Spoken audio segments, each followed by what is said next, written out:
यही से न कहिला कि लाल मिर्चाई मत खाई मगर रउआ मनबे न करब। सब देखत लाल मिर्चाई के चटनी पीस लाल मिर्चाई तनी भूंज के द। अरे तू भकेसो तू कितना भइल बा भगवान तू के हो चाहता हम के हो गया हम खोइबे न करी ना मैदान नहीं चल पाओ अरे बाप बढ़िया से देखा लिह डॉक्टर साहब आइल बड़न जौन गोड़वा चुमेलन। हां हां ठीक है हमके दिखा दे। अरे बाप रे बाप बढ़िया से हां उधर खोल के दिखाओ पड़ी। अब हम जानत नहीं कि खोल के देखइबा कि का बढ़िया से देखइयो ल जाई है एकदम मत उगा जाए खड़ा हो जाए नंगा खड़ा हो जाए जाए मत। अरे जा दिखाओ के करत रहे चलो मत जब आप परान जाता है। हां 4 दिन से मैदान में अकेले बैठी का तू तो भोगी के। अरे राम रे राम रे राम तुम हमारा जीवन का एंटीबायोटिक है समझी कि नहीं। हाँ हाँ समझ रहे हैं। जानती हो हाँ बोलिए। तुमको नहीं देखते हैं ना हाँ तो हमारा सब जो है मिजाज ना हाँ डायरिया बन के खत्म हो जाता है। सच में कहा। तुम भी थोड़ा सा स्लिम अब थोड़ा सा हो तो खड़ा हो तो इधर। हाँ थोड़ा सा स्लिम होगी ना हाँ तो थोड़ा अच्छा लगेगा हमको भी। हमको देख रही कितना स्लिम है। हाँ दिख रहा है दिख रहा है। हरदम तुम जब रहती है ना तो हम सांस को एकदम टाने रहते हैं। तो सांस टानने की क्या जरूरत है। तो ठीक है इतना तो ठीक ही है। किधर से बोला है इनकमिंग कमिंग कमिंग ठीक से खड़ा रहो। कमिंग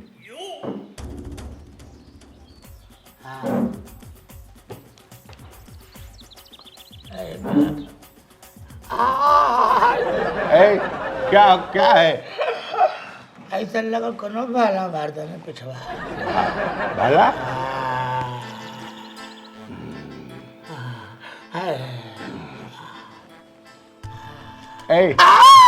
चल क्या क्या नाम है।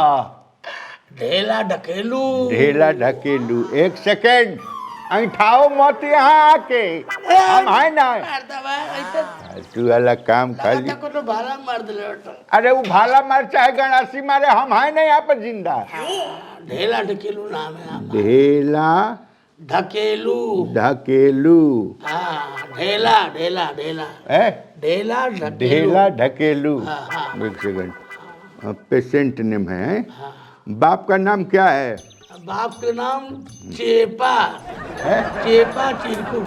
चेपा खानदानी है तुम लोग। हाँ अच्छा चेपा चिरकुट चिरकुट चिरकुट। अच्छा ठीक है।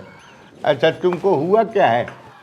का है डॉक्टर साहब गई जजमानी में। हाँ 5-6 तेरह ही रहल मुड़न रहल जनेऊ रहल बियाह रहल कई जगह खा ले कुल सारे पनीरवा में हम के लाल में चढ़ल रहने। अरे राम राम। जब से खैली तब से खून में निकलता लेकिन मुँहे रहे नहीं वही रहे निकलता। डॉक्टर साहब बवासीर हो गई बा। अच्छा कहाँ हुआ है। कहाँ हुआ है। अखिया में भइल बा। आँख में हुआ है। अखिया में बवासीर भइल बा। अरे राम राम तेरे को। हाँ डॉक्टरी दिखा इधर ताकना हमारे तरफ। अखिया में कोचबा कहाँ मार दबा हमरे। दूरबीन से देखेंगे न जी। ऐसा भाला खान कार दूरबीन होला। ये जो है ना ये एडजस्टमेंट काउंटर है। इसको बोलते हैं मेडिकल भाषा में एडजस्टमेंट काउंटर। किधर। अरे राम राम राम अभी तो शुरुआत है तुम्हारा शुरुआत है। अखिया में बवासीर की शुरुआत है। शुरुआत बाटे बहुत समय से आ गई बाड़ा हनु। नहीं समझ से कितना हो। अरे आँखिया में हार्ट अटैक आ जाए। अरे जान तड़ा पर्याप्त नींद ना लेला के वजह से ई रोग होला। मर्द नहीं तो अब कहाँ डिग्री है। कहाँ डिग्री है। रसूलपुर अमेरिका। आखिम बवासीर होला। आखिम बवासीर होला। ओ बवासीर माय मिस्टेक सॉरी सॉरी। ओ सुना बाबू तो दूसरे जगह होला। ए ओ सॉरी सॉरी क्या मर्द है जब दूसरे जगह हो रहा मर्द बा तब तो अखिया भोपू का डाल के देखा था हमरे। अरे तू जांच करते नहीं हनु मर्द आँखियों तो लाल बटे चला होने पटा चला पटा कहाँ पटा हो पटा चला देखी अब का हम उगार देखी नहीं है करम में लिखल भाई है इतना पढ़ लिख के बतावाई है कुल देखे के करम में लिखल बाटे हमार। हाँ चला अरे राम पूरा पटा ना पटा राम राम कहले बड़ा चला। पटाए मतलब का करेगा पटाए मने सूत बाप हम ओवन के ना है ये तो तू बुझा था बाग मर्दवा मने ओमेन एमेन का बैठे मर्द हाँ डॉक्टर के यहाँ जब आइल जाला नु हाँ तो अपने देख के फेरी छोड़ दिया जाला। हाँ हाँ आ ओहू में हम पुरान डॉक्टर हैं ओमे डिस्टर्ब ना चला पटा तो चला। लगता बाग मर्दवा लाज का लागता नहीं डॉक्टर हमरा तो तोरा पर शौक लागता टे हमार मुआ देख के नहीं इलाज हो जाई मुंह देख के इलाज होता है। सुता सुता चला सुता सुत सुत सुत सुत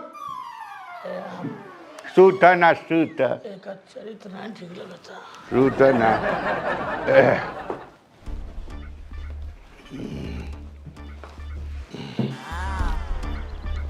बढ़िया बढ़िया से सूता ना तो ऐसे का कोई बड़ा बड़ेरा लेखा अरे चल नहीं है अरे हाँ ठीक है।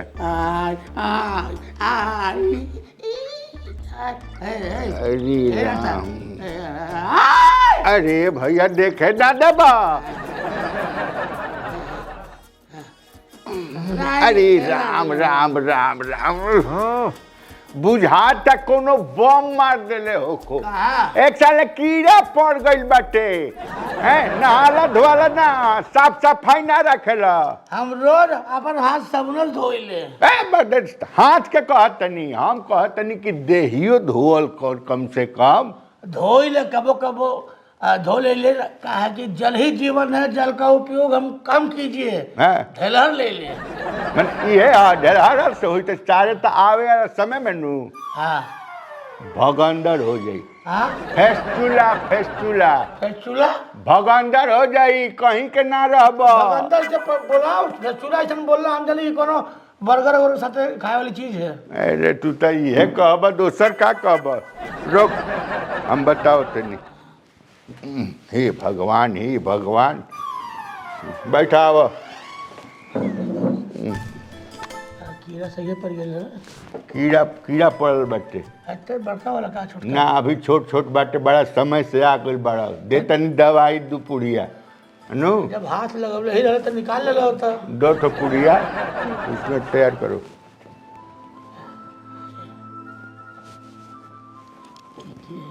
हैं ये असिस्टेंट है उससे क्या मतलब है तुमको? अरे पूछा था 2 पुड़िया तैयार करो। ए आचरण शुद्ध रख कहत तनी आचरण ना शुद्ध रखबा बड़ा निम्न बा के काहे ना छोट कपड़ा पहन ले बा मैंने का हुआ तू करे थी हुआ का सर्टिफिकेट देब एकदम चला पेट ले बच्चा काहे उगारे बा सर कहाँ से लोग आ जाते हैं? अपने घर से जाने दो ऐसी ऐसा ही अच्छे रहता तो इसको ठीक होता अपना देख कर जिसको ख्याल नहीं है वो तुम्हारा ख्याल कर रहा है। ठीक बात है देखा था ला 2 पुड़िया बाटे हाँ।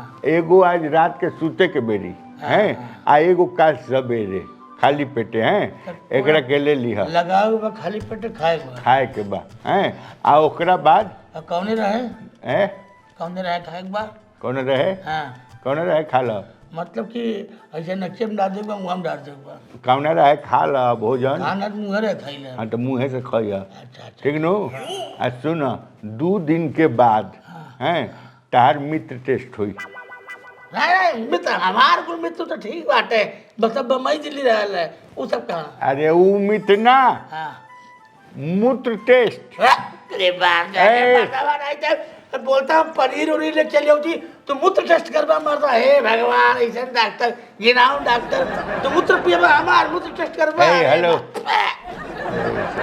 कहाँ से ये मूत्र टेस्ट हुई बढ़िया से साफ शीशी में कैसे पिएबा मूत्र हमार हम का करब तू का जानता रह तू तब कैसे टेस्ट करबा चिक के ना मैं तू का हुआ हम डॉक्टर हैं कि तू हुआ हम जौन कहते हैं तौन कर डॉक्टर बुझल